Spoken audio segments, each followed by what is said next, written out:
विकासपुरी नाम के गांव में साहिल अपना मटन कढ़ी का ठेला लगाया करता था। उसका मटन कढ़ी इतना लजीज और स्वादिष्ट था कि पूरे गांव में उसकी चर्चा होती थी। लोग कहते थे। इसी दौरान रिहान चलता चलता साहिल के ठेले पर पहुंचा। अरे साहिल भाई, आज तो दूर से ही खुशबू ने मेरे कदम रोक दिए। तुम्हारा मटन चिकन तो वाकई लाजवाब होता है।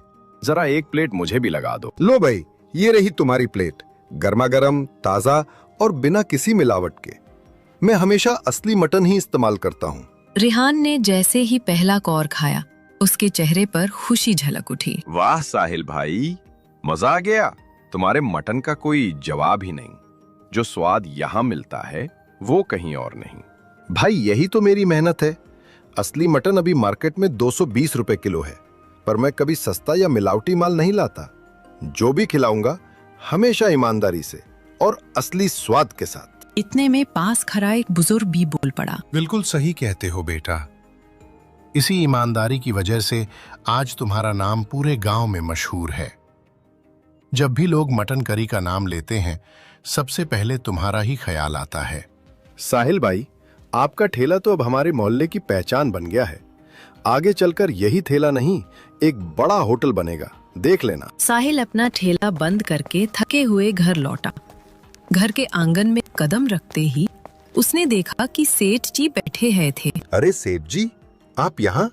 आप कब आ गए? कब? तभी जब तुम्हें मेरी रकम याद दिलानी थी। साहिल, तूने मुझे पागल समझ रखा है क्या? इतने दिन से तूने एक पैसा जमा क्यों नहीं कराया? सेठ जी, मैं जानता हूं कि मैंने पैसा लिया है और लौटाना भी मेरी जिम्मेदारी है, पर मटन बहुत महंगा हो गया है। मैं असली मटन ही लाता हूं, मिलावट नहीं, इसलिए मुनाफा कम हो रहा है। असली मटन? कोई शोहरत कमाना है क्या? तुम्हें पता है मार्केट में कितनी कीमतें बदलती हैं।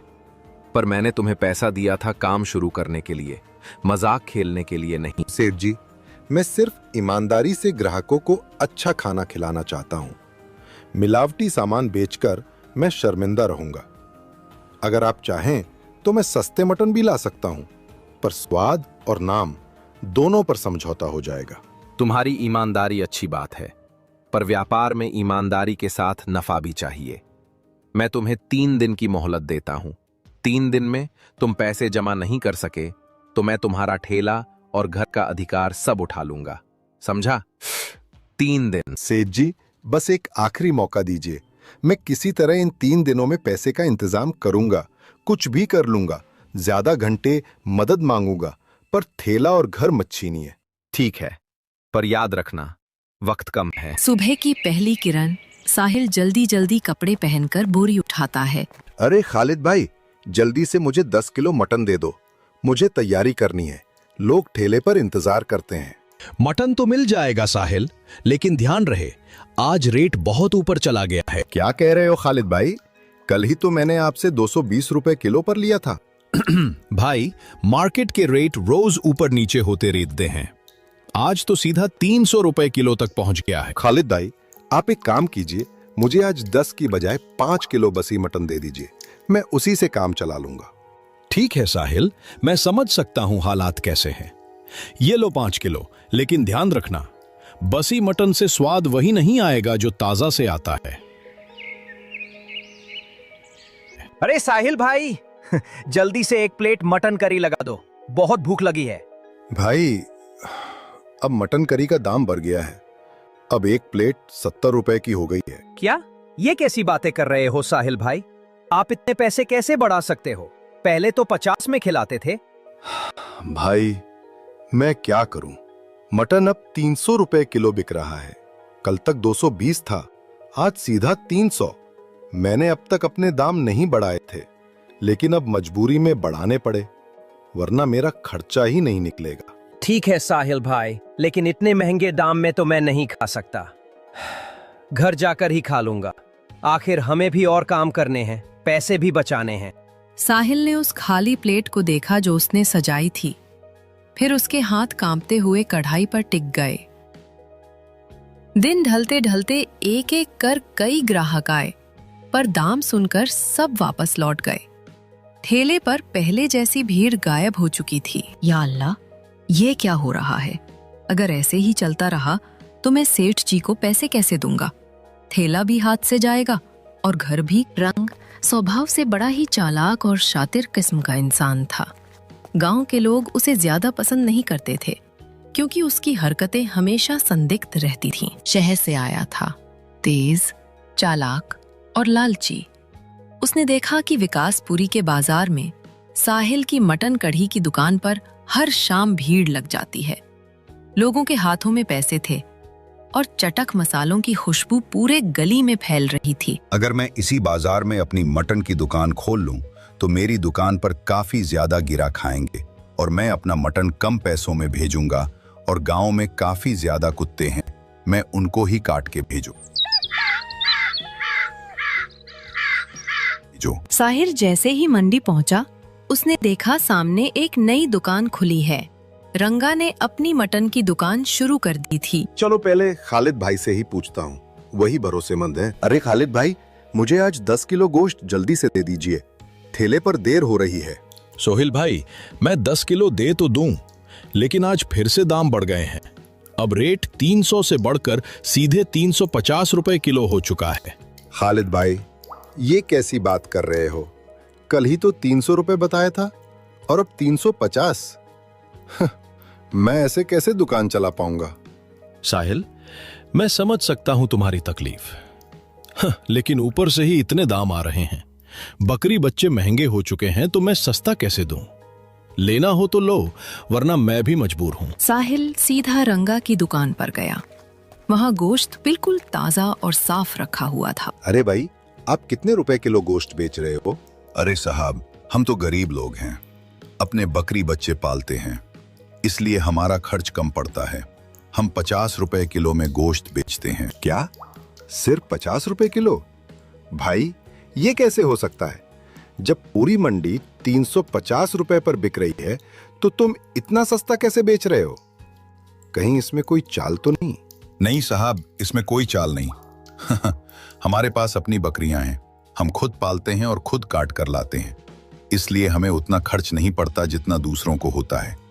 आप एक बार ले जाइए, फिर देखिएगा, आप हमेशा याद रखेंगे कि ये गोश्त कितना साफ और स्वादिष्ट है। जब यहाँ इतना सस्ता और ताजा गोश्त मिल रहा है तो मैं 350 देकर क्यों लूं?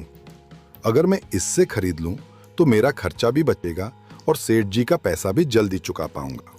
ठीक है भाई, तो मुझे 20 किलो गोश्त जल्दी से दे दो और देखना बिल्कुल साफ और बढ़िया हो। तभी पहला ग्राहक आया। अरे साहिल भाई, तुमने रेट कम कर दिए।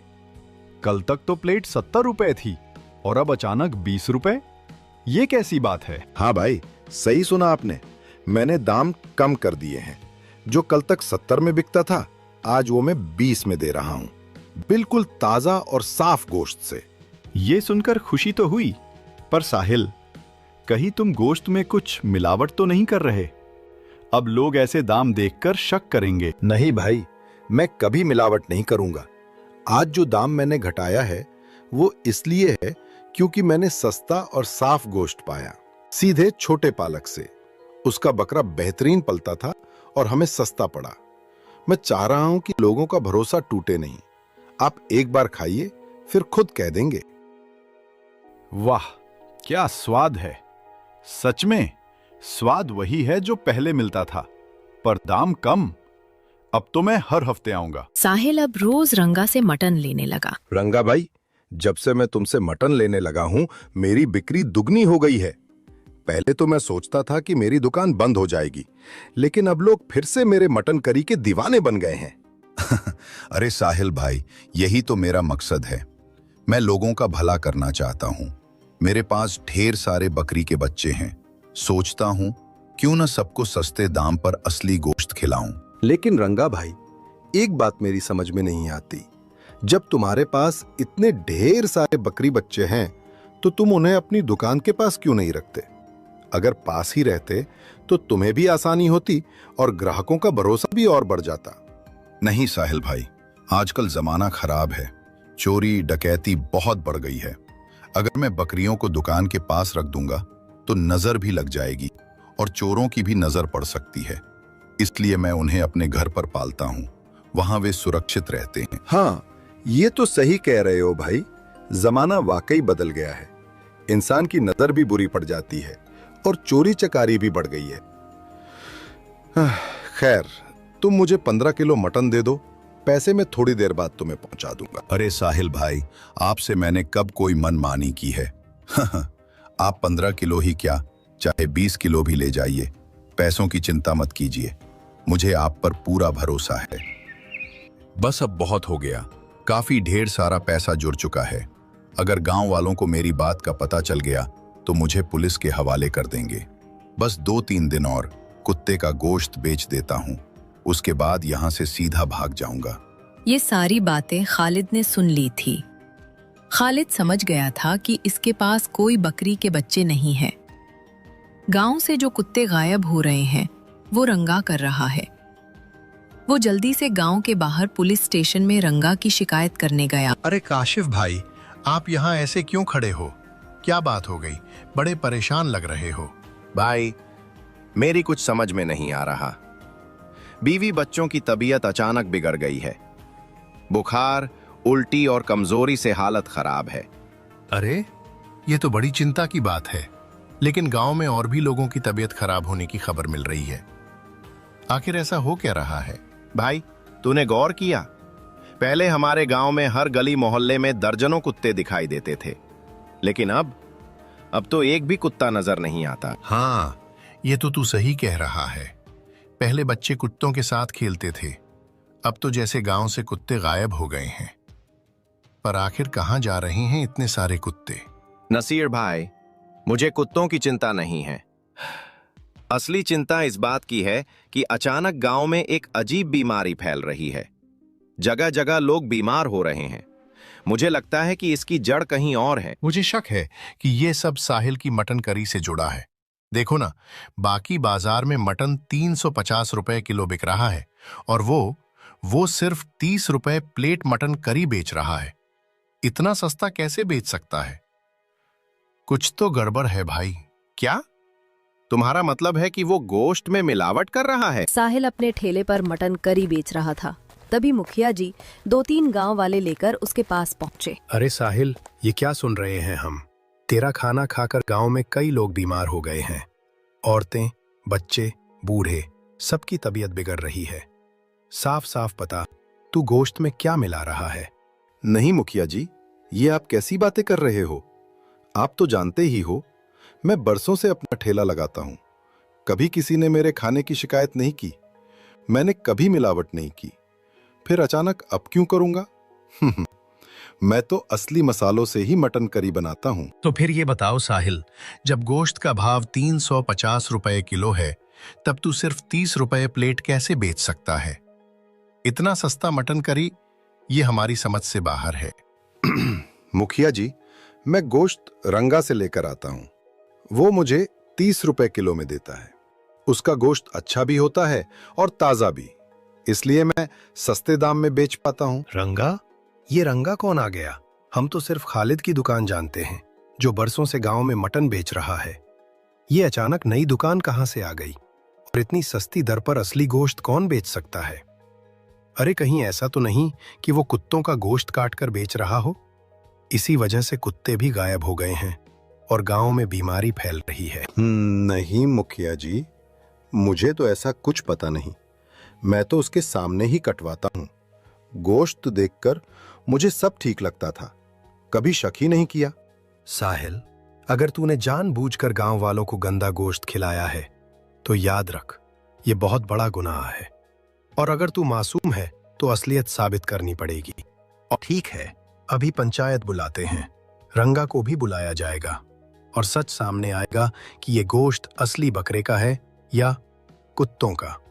अगर हमारा शक सही निकला तो रंगा के साथ साथ तुझे भी सजा मिलेगी साहिल। इतने में खालिद भाई और एक पुलिस वाला तेज कदमों से वहां पहुंच गए। अरे आप लोगों को चिंता करने की जरूरत ही नहीं। मैंने सब कुछ बता दिया है। जो गोश्त तुम्हें दिया जा रहा था वो तुम्हारे ही गांव के कुत्तों का गोश्त था। ये बहुत गंभीर मामला है। बताओ रंगा, ये बात सच है क्या?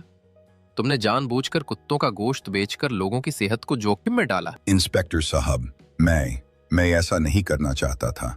मैं उनके घर पर ही काटता था। मुझे लगा वे बकरे हैं। मैंने कभी किसी को धोखा नहीं दिया।